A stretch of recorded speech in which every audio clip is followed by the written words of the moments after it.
ষষ্ঠ উপজেলা পরিষদ নির্বাচনের দ্বিতীয় ধাপে নোয়াখালীর চাটখিল উপজেলা পরিষদকে সৎ, স্বচ্ছ, দুর্নীতিমুক্ত, জবাবদিহিমূলক প্রযুক্তি নির্ভর একটি কর্মচাঞ্চল্য স্মার্ট প্রশাসনিক অবকাঠামো গড়ে তোলা এবং উপজেলার প্রত্যন্ত অঞ্চলে উন্নয়নের লক্ষ্যে আনারস প্রতীকের উপজেলা চেয়ারম্যান প্রার্থী বাংলাদেশ ছাত্রলীগের কেন্দ্রীয় কমিটির সাবেক সদস্য জেড.এম. আজাদ খান নির্বাচনী ইস্তেহার ঘোষণা করেন।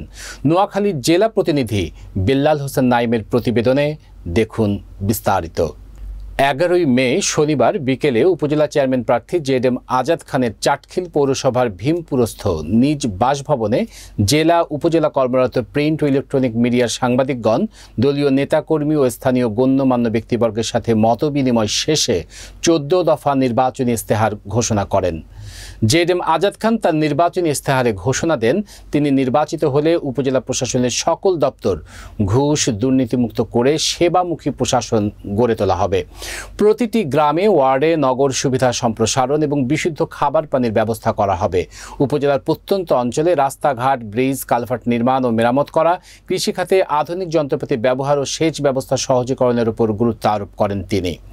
সন্ত্রাস, মাদক, ইফটিজিং ও কিশোর গ্যাংমুক্ত উপজেলা গড়ে তোলা হবে। এছাড়াও শিক্ষা ও সাংস্কৃতিক, সামাজিক ও ধর্মীয় কর্মকাণ্ডে প্রয়োজনীয় ব্যবস্থা নিশ্চিত করবেন।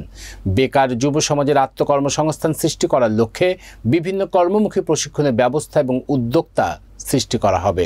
প্রতিটি বাজারে একটি করে গণশৌচাগার নির্মাণ করা হবে। জনগণের স্বাস্থ্যসেবা নিশ্চিতকরণের লক্ষ্যে উপজেলা স্বাস্থ্য কমপ্লেক্সকে একটি মডেল স্বাস্থ্য কমপ্লেক্স হিসেবে রূপান্তর করা হবে। নির্বাচনী ইস্তেহার বাস্তবায়নের লক্ষ্যে আগামী 21 মে আনারস প্রতীকে ভোটারদের সুচিন্তিত রায়ের প্রতি আহ্বান জানান। পাশাপাশি ক্ষমতার প্রভাবমুক্ত ও সুষ্ঠু ভোট গ্রহণ এবং ফলাফল ঘোষণায় তিনি গণমাধ্যম কর্মীদের সহযোগিতা কামনা করেন।